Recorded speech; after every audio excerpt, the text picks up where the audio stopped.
For those of you that don't know me, my name is Gilbert, a trainer at Breckenridge and ed staff member out in Rocky Mountain, fun children's ed staff and snowboard ed staff. And the way that these go, if you haven't attended them before, this first one of this month is our master class. So a little more lecture oriented. I'm going to run through some things. I might, question some things for you guys just to internally process. And then after we've kind of gone through all this effective stuff near the end, we'll have some time for some questions. And recording will stop then. So the recording is just going to be me delivering this information, so y'all don't have to worry about you being recorded and whatnot. Again, this first week is the masterclass. It is on the effective realm for the children's specialist material in that CAP model.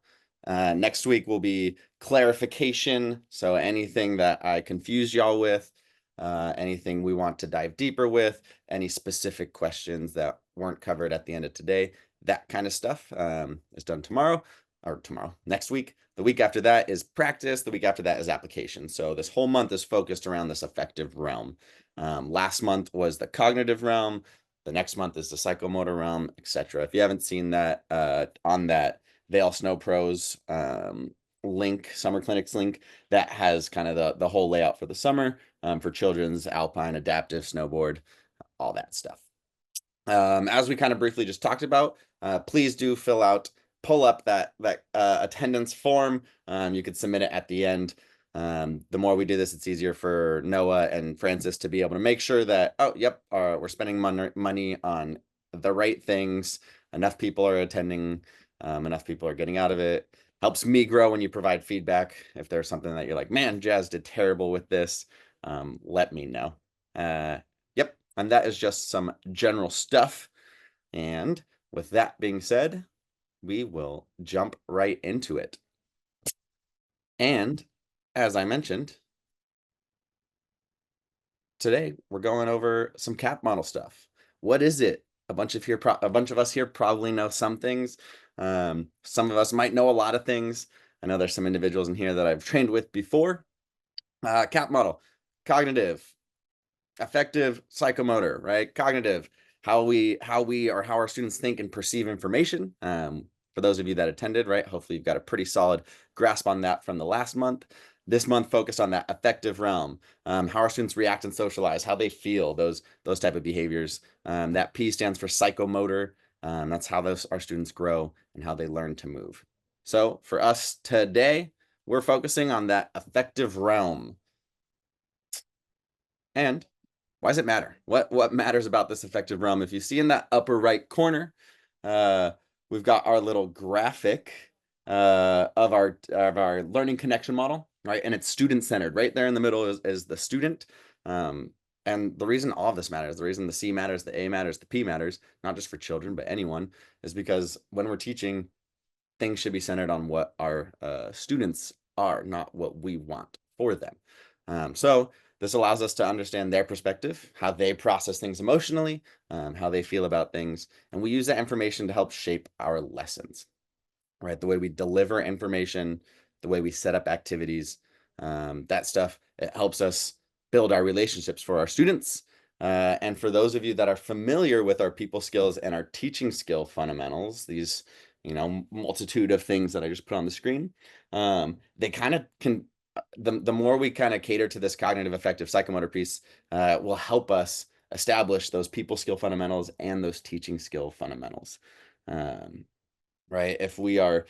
If we're trying to engage in meaningful two-way communication, but we're not connecting with our students in the way they like to be connected with, or if we don't understand why they're behaving certain ways, we might fall at that. We might not be able to build trust because we're saying the wrong things or we're giving them the wrong things, right? Looking over at those teaching skill fundamentals, if we're not collaborating on their long-term goals, then, that's not going to be a good experience for them.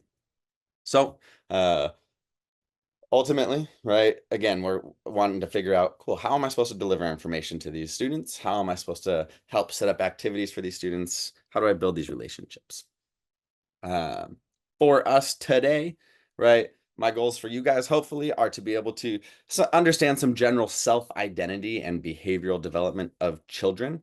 Um, and you'll notice throughout this, we'll reference some ages, but I a lot of times get loose with ages because, as all of us who have taught before, ages are only, they're only a starting ground. We've all taught a, a 4-year-old that maybe acts like a 60-year-old, and maybe we've taught a 30-year-old that acts like a 4-year-old.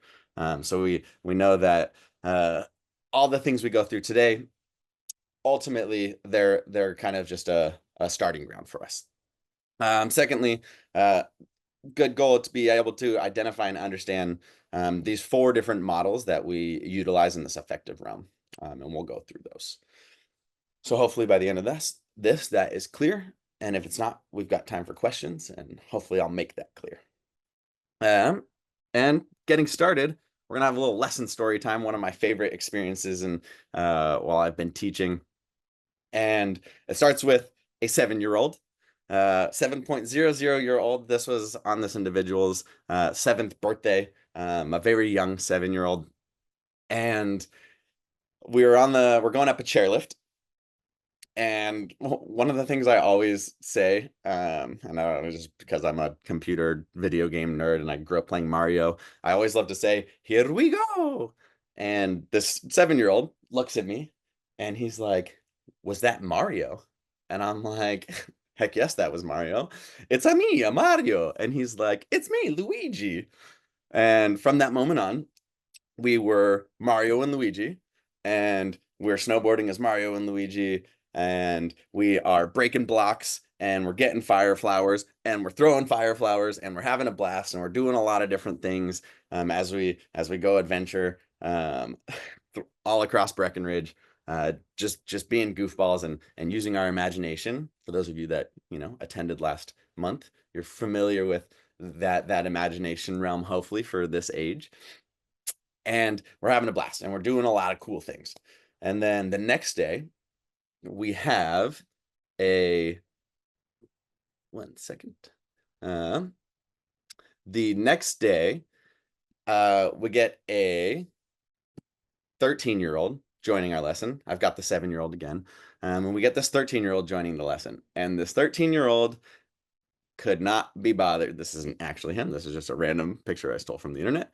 And he was just a grumpy 13-year-old, didn't want to be there, didn't say bye to mom and dad, didn't give mom and dad a hug at drop off. The 13-year-old was not having it. The 13-year-old, if anyone here has seen Inside Out 2, was very ennui. He was too cool to be there. He had his cell phone. He was on his cell phone most of the time, as much as he could be. And I had to figure out how to connect with this 13-year-old because he was not having it. He did not want to pretend to be Mario and Luigi.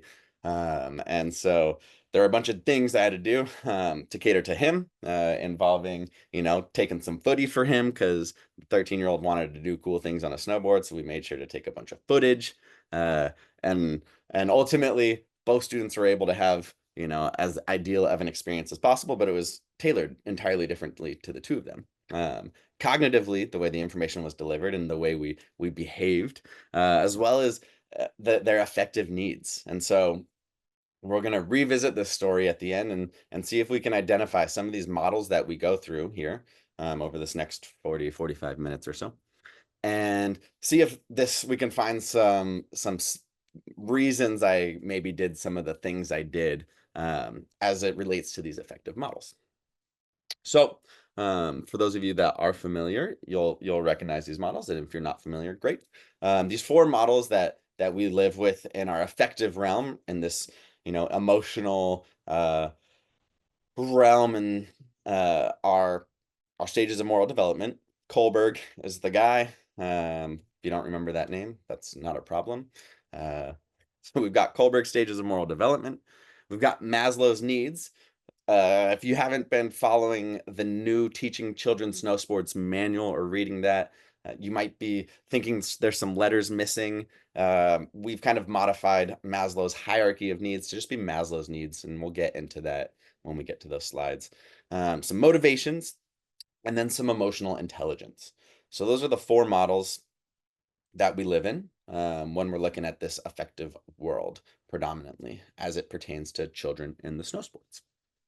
And all of these, we use these to help influence the decisions that we make, to hopefully create that student-centered learning experience that can provide our students the most fun experience for themselves, not for us, not for the person next to them, but individualized for them.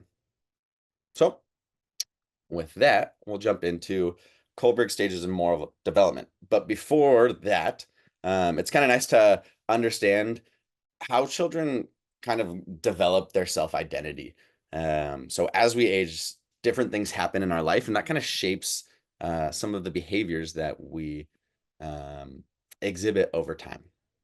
So when we're infants, when we're really young, we first learn how to get things, right? We know that if we cry, we're gonna get attention, which is gonna result in us getting, food, getting water, getting comfort, getting something, getting warmth, right? So we first learn how to get things.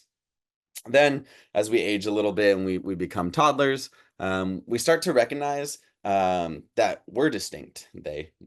We recognize that we are distinct, and we can kind of judge some expressions, right? Our parents, they've got different expressions based off of the things we do, and we're starting to learn that the things we do can influence the other people around us. As we progress a little bit more and we age a little bit more, maybe we're somewhere around 3 to 6 years old, we now begin to look to our guardians, and we look to them for confirmation, right?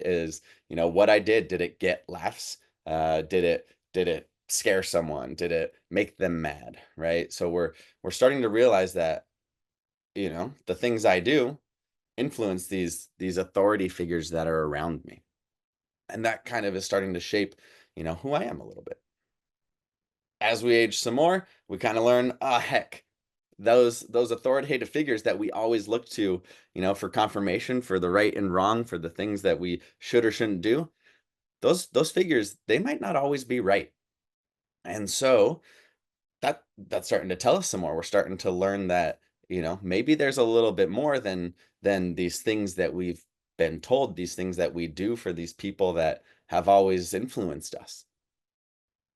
With our understanding of that, we start to think, oh, well, there's others out there, and some of them might be right, and some of them might be wrong, and some of them might have different opinions, and maybe that matters more than this, and all of a sudden, others start to become pretty important in our life. Whereas before things were a little more egocentric, now we're starting to realize, oh, the others, they're they're important and they influence us. Ultimately, we get to this point where, yeah, eventually it's all pretty good and I can, do things on my own and I don't necessarily need their validation. And, maybe I don't need to follow that person. And, things are pretty good-ish for the most part. Maybe we don't always get there. Maybe we regress a little bit. Maybe we ebb and flow throughout these self-identity stages. But as we progress, this is kind of how we have established our understanding and of who we are and of other people and who they are. With that being said, with that process, that kind of shapes the way we develop morally. And that brings us to Kohlberg stages of moral development. As I mentioned, right, that first, when we're really young, everything is heavily influenced on uh, our parents, right? Those authority figures. When we're little, we're looking to those ones again for that confirmation piece. And so in these first pre-conventional stages of our moral development, right, we live in this good is good, bad is bad stage. There's a lot of words in these graphics. They're directly ripped from our Teaching Children Snow Sports manual, which if you haven't looked at, it's the digital version is free to all members. So if you've never looked at it before, it was recently redone a couple years ago. It's much more friendly to read than it has been in the past. So check it out. Don't worry about reading all the words here. If you want to dive into the deeper things yourself, feel free to do that. But we've got all month to go over different things as well. So as I mentioned, our kids when they're really young, right? They're looking to parents, they're looking to figure out, uh, cool, is this what I'm supposed to be doing, right? This good is good, bad is bad stage.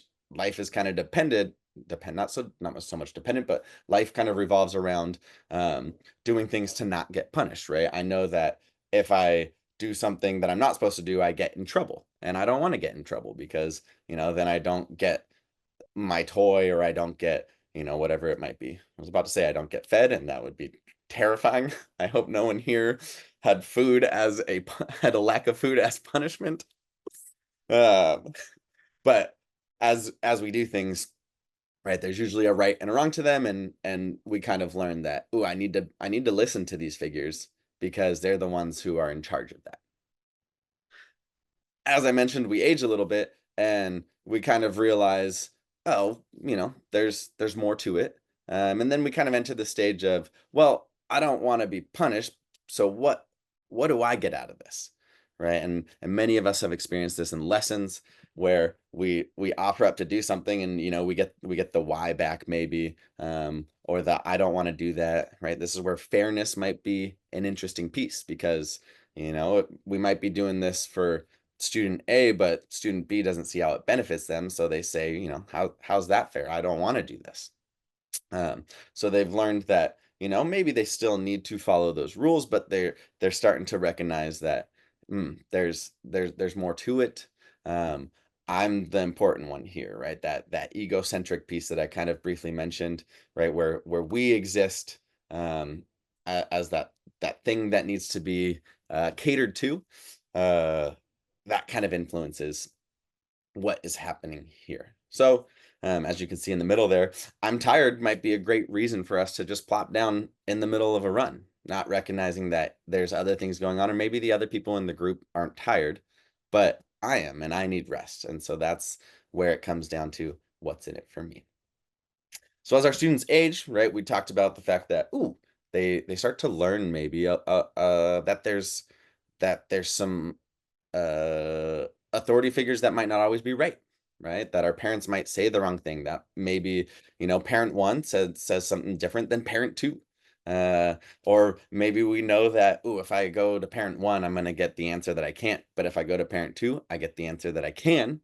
And so all of a sudden, as we enter these conventional stages of moral development, we might enter this clever as a fox stage where we're starting to realize that maybe what's right isn't what I want to be doing. Maybe I want to figure out something more. A lot of the times, the stage might be confused with, you know, students just being difficult just for the heck of it. But a lot of times, they're still trying to figure out information. These students might, be pushing the limits here to figure out, well, what's the response I get, right? If I do this, do I get in trouble? Am I allowed to do this? When they say I'm not supposed to, does that mean I'm not supposed to because, it's I might get hurt, or is it I'm not supposed to because, there's a lot of us. So I'm gonna find out if I'm not supposed to means anything or not. And it's usually, again, to figure out more details, to figure out more information. Seldom is it to just be difficult. Of course, we all know that there are students that love to be difficult, but that might not be the sole reason. And the stage can often be pretty difficult to accommodate, and we'll talk about some methods to accommodate this clever as a fox stage a little bit later. So these students, these kids, right, us as we aged, again, we started with having this idea that, I need to follow these rules or else I get punished. Oh, well, I need something, so I'm going to do something. Maybe I want to test the limits because, maybe they're not right. And then we kind of realize, other people, again, they've got their opinions and they've got their choices, and maybe I want to do what they're doing, right? I want to fit in with them. All of a sudden, we kind of start shifting from this a little more egocentric world to the, one that involves others a little bit more. And so we enter this all in favor say I stage. Um, right? These teeners, these tweeners that the group is really important. right? What others are doing influences what we're doing. I don't necessarily want to be called out. I want to blend in, right? And a lot of times, um, this one can often be a very difficult stage to accommodate because so often for us, we want to praise our students when they do really well with something, right? Oh man, that was awesome the way they did that. I want to use them to show all the other students. Well, maybe they're in this tween age, and if I start calling my students out even for good behavior, all of a sudden all eyes are on them. And whether that's good or bad, that's really uncomfortable if I just want to blend in with the group because I've now realized that, the group matters and that there is a group and it's not just me that matters. And so we'll talk about some more methods for this one as well. But then to that stage, yeah, where the group, it's important. And I want to be part of the group as we move away from, it's just us that's important and it's me that matters. We move to that group thought. Ultimately, as we age some more, right, we enter these post-conventional stages where we begin to realize, oh yeah, I really wanted to be part of that group, and there other people have opinions, but hopefully we get to the stage where, oh yeah, their opinions matter, but I don't necessarily need to follow their opinions. And we've kind of got to this point of maturity where we recognize, and it kind of coincides similarly with our cognitive development, because as we've developed cognitively, we've kind of learned to be able to process, those ifs, ands, those we've learned to process, drawing a blank on the words I'm looking for. We learn to have process some cause and effect relationships. And so we can understand that, ooh, this person wants to do that, and this is going to be the outcome, and I want to do this, and this is going to be the outcome, and those can exist together. Or I don't want to do that because that's not going to be my same outcome, or ooh, that outcome might actually hurt me, and maybe it's not going to hurt them. And so, as our minds kind of develop the ability to have those more complex thoughts and understand those cause and effect relationships, and understand that abstract thinking, we can kind of start to process, how that might not be the best for us and how we can make our own choices that are independent of the group. And we can recognize that that's okay for the group to do different things than we want. And so we eventually kind of move out of the need for that group to please us. Um, Ultimately entering that universal ethics stage with which who really knows what that means to so many people. And we don't really dive too heavily into universal ethics um, as it pertains to the snow sports, but ultimately recognizing that, yeah, we can, we can kind of get that. Oh, yep, I'm supposed to go slow through these slow zones, even though I know that I can do it safely. I might recognize that. Yep, I need to respect these rules because they're established. Because if I go fast here, then someone who doesn't recognize that might follow me and go fast as well. So we start to recognize that certain things are in place, almost for the greater good of us holistically, opposed to just individually. And so those are Kohlberg stages of moral development in a nutshell. Obviously, there's a lot more depth to it. There's a lot as to how we recognize these things, and then the actions we do to accommodate those. Those are some of the things that we'll be getting into. We can dive into some at the end of tonight, but we'll definitely be getting into them throughout this month, especially with practice and application. Next, uh, some Maslow needs. Maslow's needs previously were known as Maslow's hierarchy of needs. It looked something like this. If you haven't looked at the new manual, you might be familiar with this pyramid. Maslow's needs, uh, or it's one of my favorite ones to talk about. You'll see why, because I've kind of dove into this one a little bit more personally to really make it that student-centered piece. But ultimately, if you've never seen this before, if we think back to prehistoric times, this hierarchy was really important. If you didn't have your basic physiological needs met, right? If you didn't have your air, your water, your food, your shelter, you probably weren't gonna survive, right? If we're thinking back to cave people, right? Cool. So you have those physiological needs. Well, then what about your safety needs, right? Okay, well, now we need our security. If an animal came up and attacked us, well, then clearly we're not going to continue to exist. So our safety needs need to be met. If those were met, cool, then we could have some love and belonging, right? Some friendship, some family, these pieces that could help us survive and thrive. Right? I can't do everything alone, so these other people can help me do things. If we had that, cool, then we could work on our own ability to, to have some self-esteem and to be the best at this or to be the best at that. And then if all those needs were met, well, then we could be in the state of self-actualization, and that, all these needs are met appropriately. I'm able to self-actualize and, create what I need to create or be what I need to be at most effectively and provide that ideal experience. That's the way we used to look at it. And then we realized that's not really how it works as it pertains to snow sports.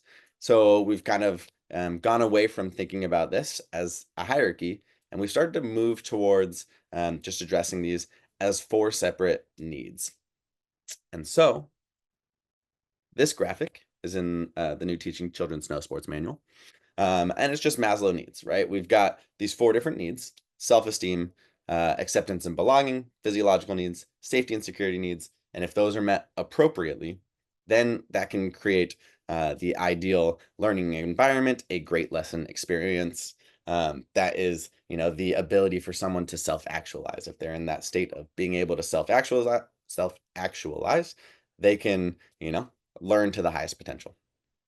Obviously, uh, these ebb and flow throughout days. And so constantly these are needing to be reassessed, right? If we think normally to the way that we address Maslow needs, if you've heard about it before, if you learned it in a basic training before, if you read about it yourself, a lot of the times we go to, oh, Maslow needs, the basic Maslow needs are met, right? If I say Maslow needs, I'm sure half this group probably went to, oh, yep, am I hungry? Am I cold?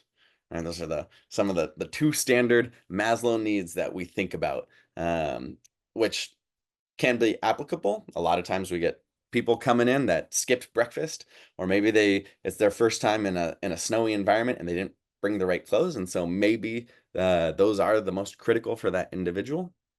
But that might not be the case if we're looking at, a student that is from the area that regularly eats breakfast and drinks water and has the appropriate gear. Those looking at, these basic Maslow needs might not be the most appropriate for that individual. So the way I've started to look at our Maslow needs, I like to think about, we've got these 4 different boxes essentially, right, that can be filled. And these boxes, they're specific to the individual in front of you. And so, there's maxes for these boxes that matter a little bit more, depending on who you are. So, for instance, right, if these little blue boxes are really where my personal maxes exist, then I can begin to understand how to address Maslow needs a little bit more for the individuals that I'm working with. So for me personally, these kind of represent me here. My my need of safety and security is pretty low. For those that have, been on snow with me before, if I'm out free riding with friends, I don't really care about stopping behind slow signs. Obviously, I'll do that when I am leading trainings to make others feel comfortable. But for myself, I can stop in the middle of a run. If it's not busy, it's not concerning me. I can keep my eyes up the hill as I'm talking to friends, things like that. I can do something pretty wild that I know might be a little bit dangerous because, I'm okay accepting that, oh, it might hurt a little bit. Physiological needs for me aren't that important, right? That's pretty low as well. I could have to go to the bathroom and I could continue to ski for another 4 hours. I could be cold and I could continue to slide for the whole day. I pretty often wear a thin pair of spring gloves in the middle of winter and my hands are always frozen and I just deal with it. I don't know why. I should just get a thicker pair of gloves, but then my hands are too hot. And so my physiological needs, they're not that important to me. So you can see that that box isn't that high. It's not that standard height at 100%. It might be at 20%. Self-esteem may be a little bit higher, but for those that know me know that I will fall in front of students I teach. I will fall during, if I'm, an assessor at an assessment, I might fall when I'm leading training. I know that, that's not the end of the world. I'm a human being. I make mistakes or I goof off and I fall around, and it's okay for me. If I'm learning something new, I will absolutely fall all over the snow as I try to perfect whatever it is. Um, that's not too big of a deal for me. What matters for me a lot is my need for acceptance and belonging. I like to fit in. I like to do cool things. I like doing tricks underneath the chairlift so that people can chirp at me uh, and clap and cheer. And I want to go ride with my friends, and I want to fit in from that aspect. And so my need for acceptance and belonging is really important to me. And so instead of just looking at basic needs, right, I'm looking at specific needs. So when someone's curating a learning environment for me, if they focused so heavily on safety and security, but they didn't really create a group dynamic, that isn't going to contribute to a great lesson experience for myself. And so um, these needs they're different to every individual. Um, and being able to take a little deeper dive into maybe what matters for the individuals that we're working with, we can help create that ideal learning environment or that great lesson experience for those specific individuals. The same way we do when we're looking at moral development, the same way we do when we're going to go forward and look at motivations and emotional intelligence, right? We're not looking at just basic needs here. We're looking at, creating that catered experience, that student-centered experience, um, so that everyone can have the most ideal learning environment. So we'll be able to dive into that a little deeper across the month, but recognizing that, yeah, those boxes, they're different for each individual. Um, and like I said, moving away from this hierarchy, saying that, ooh, well, their safety and security needs aren't met, so I can't address anything else, or addressing only safety and security where maybe it doesn't matter so much for those individuals. So making sure that we tailor this towards those individuals.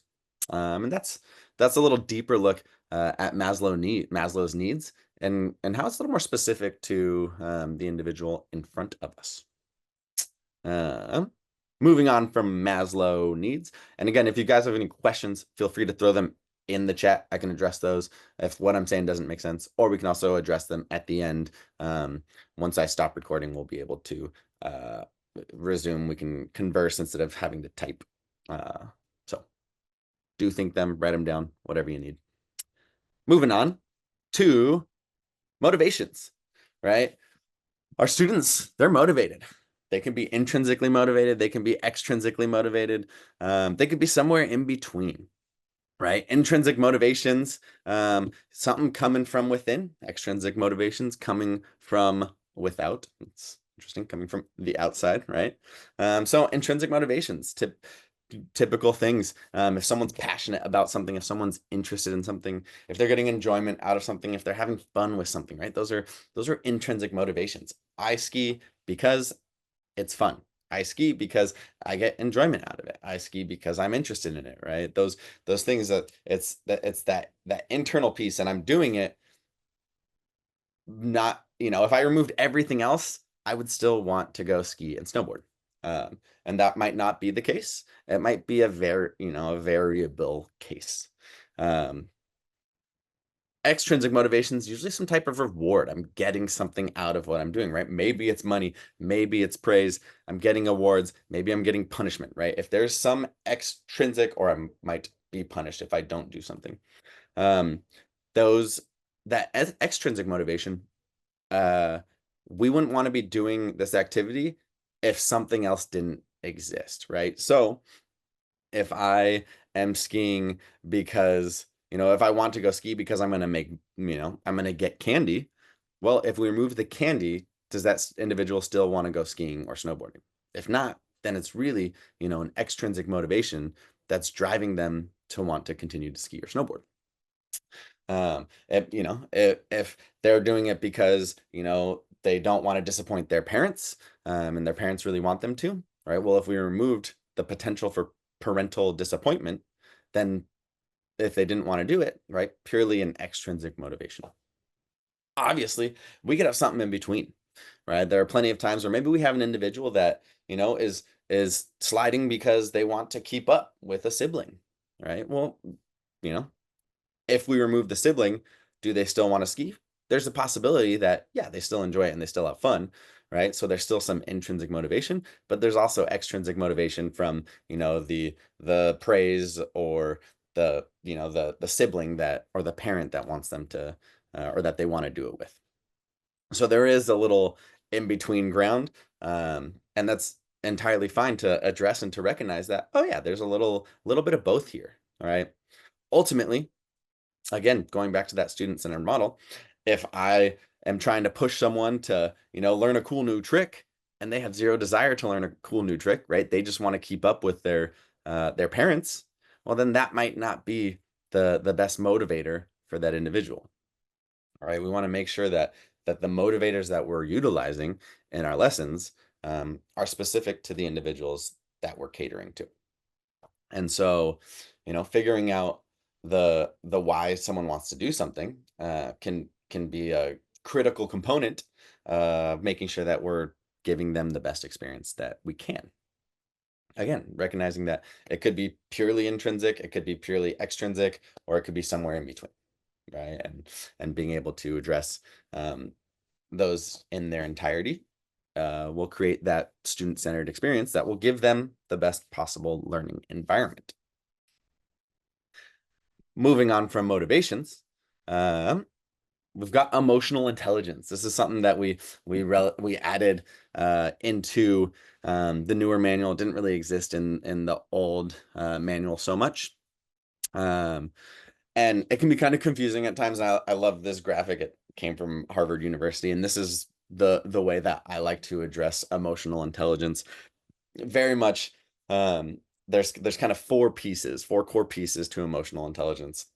And it's my ability to be aware of my own emotions, my ability to manage my own emotions, my ability to be aware of others' emotions, and then my ability to kind of manage the group's emotions, right? Mine and someone else's emotions.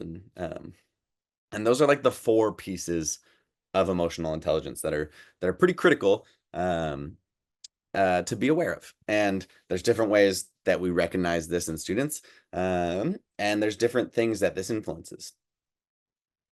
If I've got a student that isn't capable of recognizing, or isn't capable of that social awareness piece, they might not recognize that when, they're doing something, it maybe excites the group a lot, or maybe it, decreases the morale of the group.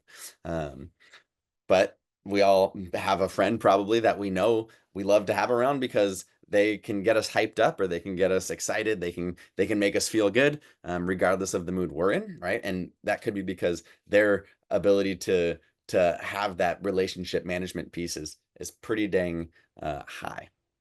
So when we look at this, right, recognizing that there are things that we do, depending on where our students are here, that ultimately affect the entire group, or even just a single individual, right? A group of one. I'm making sure that, if I do have someone who isn't very good at managing their own emotions, then I need to make sure that I set up activities that will, not put them in a place to have their emotions jeopardized. Thinking back to one of the boys I coach, 15-year-old boy that gets very frustrated when he's not successful at something. And so when we're learning something new, I very much make sure to that it's set up step by step by step, and that when he's trying something new, everyone in the group isn't watching him try it, because that's what's going to get him frustrated. So I do something because of his ability, his lack of self-management, when it comes to his emotions. And so being able to recognize where someone's emotional intelligence lies and make adjustments based off of that, is going to create a better experience for that individual.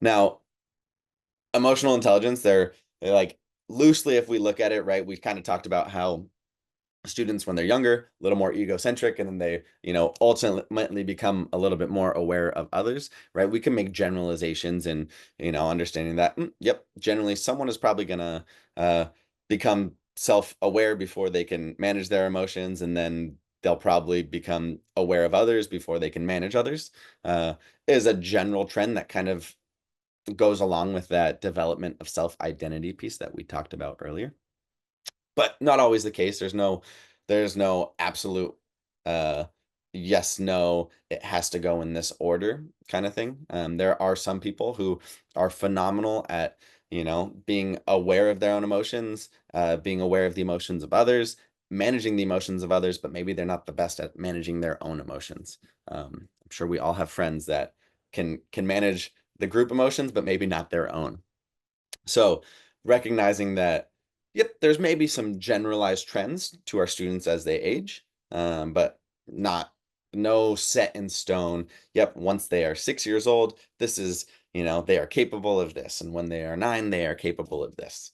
But there's a general trend of, moving from the self piece to more of that group piece. Um, ultimately, right? These are the four things that we kind of live in. These are the four models that we take deep dives into and that we utilize, right? If we've got individuals that are here for, preparing themselves for a children's specialist level 1 or children's specialist level 2 certification, right? These are the things that we want to be able to recognize in our students and to be able to make actions based off of. Um, there's obviously there's more to it, but in our world, simplifying these models down to how it influences our students' learning environment is where we're generally living in. So moving on from that, right, jumping back into this hectic story that involved a 7.00-year-old and a 13-year-old. Right, and we were Mario and Luigi, and we were breaking blocks, and we were throwing fireballs, and then we had our 13-year-old that was grumpy, and was very ennui, not interested, bored, didn't want to be there, was too cool for school, right? Didn't want to give his parents a hug. When he said bye, didn't even bother saying bye to his parents, right? There's things that we recognize across Kohlberg's, across their motivations, across their Maslow needs, and across their emotional intelligence. That I needed to address, right? So when I'm thinking, when I looked into these, um, right, let's see, for my 7-year-old, if anyone looked at the ages, right, for our pre-conventional stages, they're generally 3 to 6, but as a brand new 7-year-old, it's very possible that they're still behaving similarly to a 5-year-old, to a 6-year-old, depending on, some their how they grew up, how their parents treated them, where they're at in a sibling scheme, right? Older, middle, younger sibling. Ultimately, this kid lived in a pretty good as good, bad as bad world, right? He listened to the things I told him. And right, as we're blasting around all over the place, I would tell this guy when we got fireballs, and when we could throw fireballs, and I knew that he would listen to me, right? He knew I was the authoritative figure, and when I told him, hey, you can't throw fireballs until I tell you we got a fire block, he knew that, okay, yep, I'm going to listen and I'm going to do that. So I didn't have to worry about him not paying attention. And as we went through, more flow zones or congestion points, I didn't have to worry about my 7-year-old accidentally throwing fireballs and not paying attention because he was listening to me. This kid, he was heavily motivated by Mario, once I found that out. He was also heavily, motivated by having fun with the group, right? And so his motivations were he definitely wanted to be there himself. And so I didn't have to bribe him with anything necessarily, right? The motivation behind throwing fireballs got him excited at times, and he knew that to get the fireballs, we had to jump. So there's, that idea of, ooh, well, there's some extrinsic motivation there because, without the fireballs, maybe he wasn't going to jump so much, but he enjoyed the jumping as well. So it kind of went hand in hand. Um, as far as Maslow needs for this individual, right? I I had to pay attention to some of his physiological needs because he was still pretty young. Um, but I definitely had to pay attention to his belonging needs. As soon as we had this 13-year-old added to the group, and the 13-year-old didn't want to mess around and pretend to be Mario and Luigi with us, my 7-year-old started to get a little more sad because, well, all of a sudden this group dynamic was kind of falling apart, right? Before it was he and I, and we were Mario and Luigi, and all of a sudden we didn't have someone else.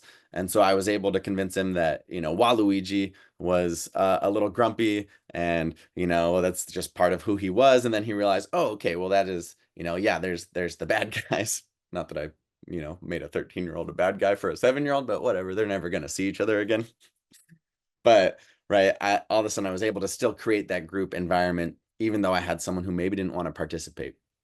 um and this 6-year-old, brand new 7-year-old, right? I knew that I had to manage his own emotions very carefully because it wasn't something that he was really capable of, right? As he got sad because this other guy wasn't doing group stuff, well, I then realized, ooh, I need to make sure that I control his emotions for him because he's not capable of doing that himself. Now, with my 13-year-old that joined our group, all of a sudden we needed to start addressing some additional things because, going back to that cognitive realm, my 13-year-old didn't want to use his imagination and he didn't want to live in that, pretend world. And so we had to make some adjustments. But because I knew he liked his phone, because I knew he had social media, we could utilize the fact that, ooh, here's something that you're motivated by, right? Oh, you're watching snowboarding videos.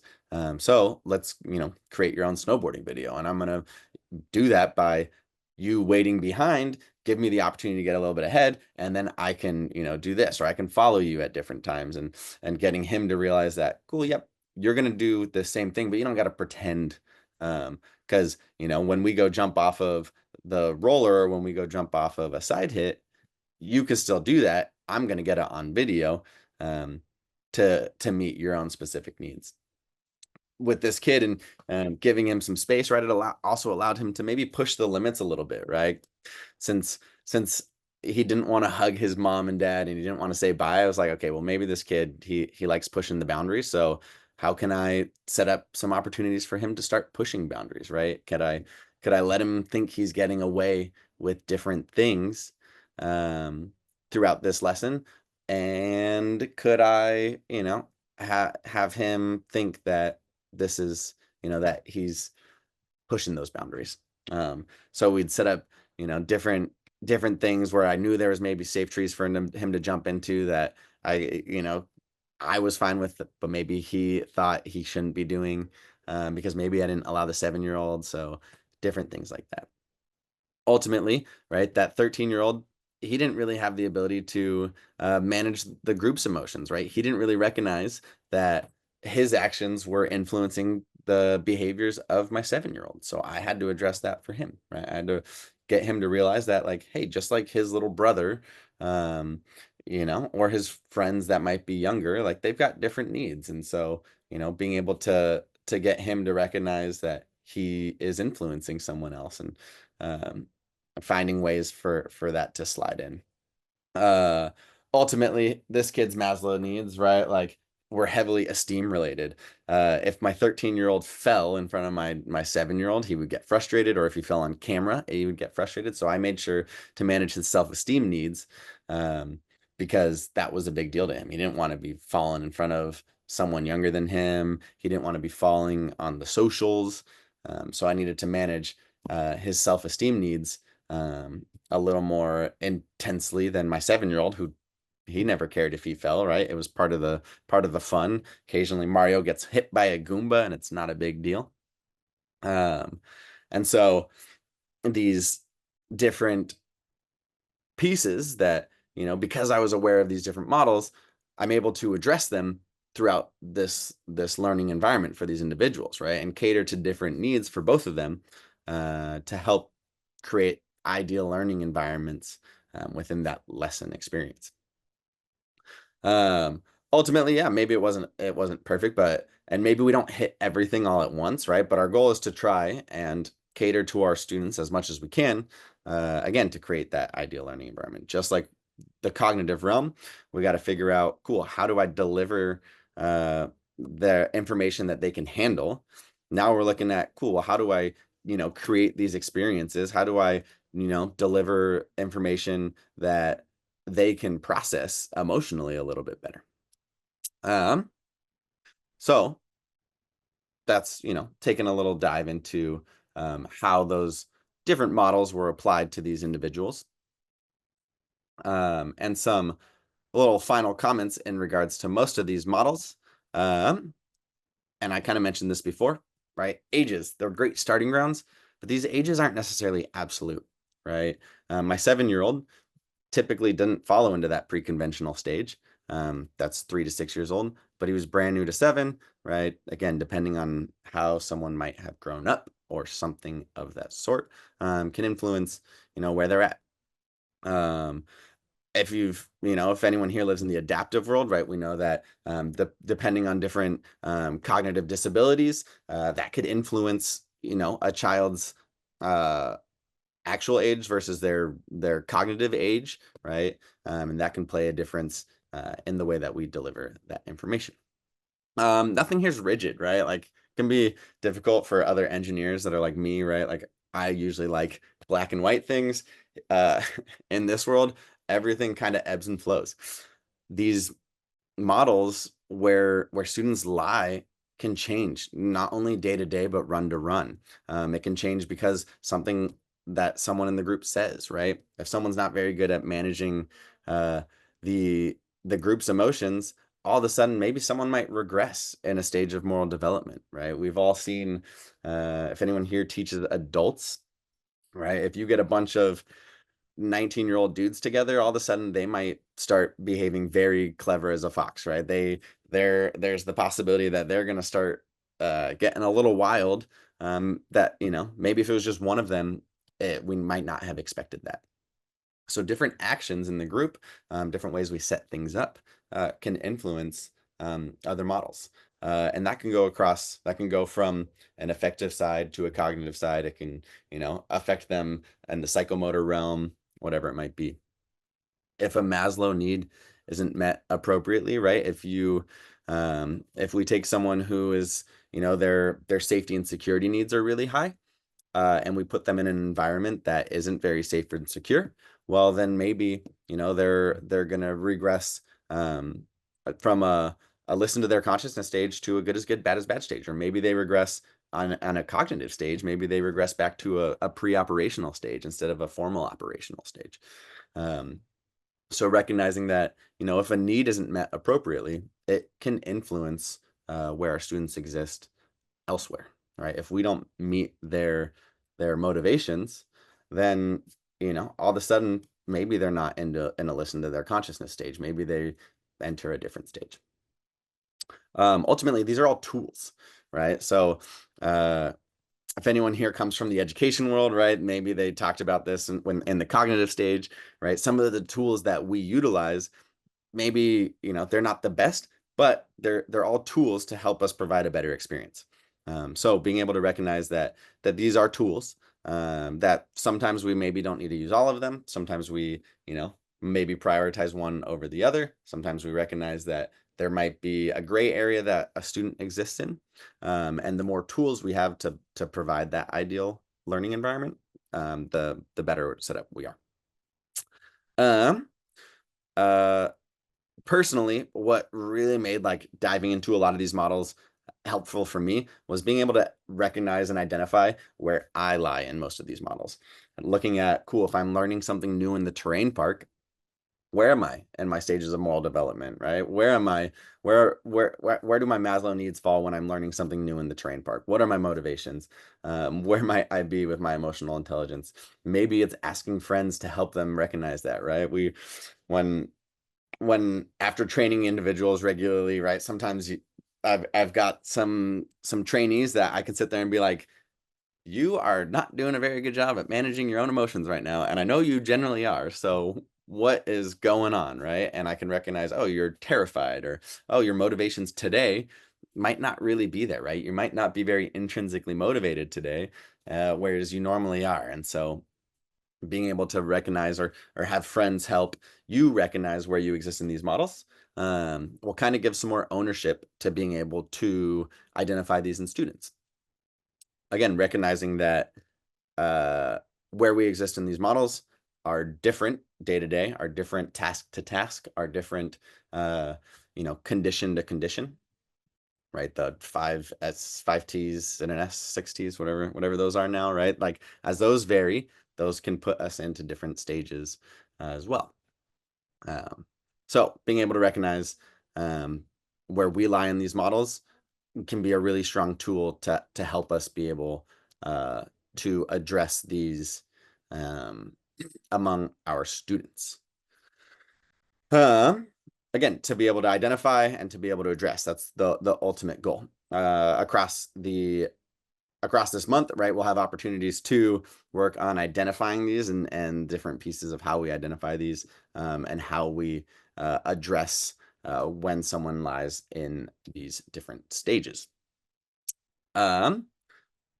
With that being said, I'm going to pop up that clinic attendance form again. I'm going to stop our screen sharing so that if anyone has questions that they want to raise their hand and verbally share whatnot, we can jump around to different things. If we've got questions that we want to type in the chat, we can do that.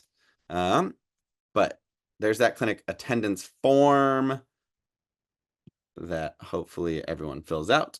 And by hopefully, I mean everyone fill that out so I don't get in trouble.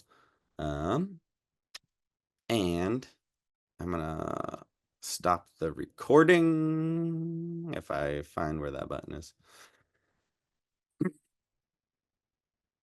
That's the screen sharing button. That's the annotate button.